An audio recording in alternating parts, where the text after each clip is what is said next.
মমতা ব্যানার্জি পশ্চিমবাংলার মানুষকে 15 বছর ভাঁওতা দিয়ে গেলেন, বোকা বানিয়ে গেলেন, কেবল মিথ্যা কথা বলে আর প্রতিশ্রুতি দিয়ে। আজ মানুষ তাকে হারিয়ে দিয়েছে, তাও তিনি হারতে চাইছেন না। এখনো বোকা বানান, এখন নিজের কর্মীদের বোকা বানাচ্ছেন। হেরে গিয়েও সিট ছাড়বেন না, গায়ের জোরে ক্ষমতা দখল করে রাখবেন, সেই চেষ্টা করছেন। তিনি দিনের বেলা জিততে পারবেন না, উনি বলছেন রাত্রেবেলা আমরা জিতবো। কেন সবকিছু রাত্রেবেলা করতে হবে? সারাদিন গেল, সূর্য অস্ত গেলে নাকি জিতবেন না। পার্টির সূর্য অস্ত চলে গেছে, আপনি জিতবেন কি করে?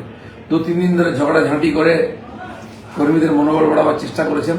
তারা বুক দুরুদুর অবস্থায় কাউন্টিং এজেন্ট হয়ে গেছে, কিন্তু এখন গিয়ে যা ভয়ঙ্কর অবস্থা দেখছে, চারদিকে অন্ধকার, পালিয়ে আসতে চাইছে।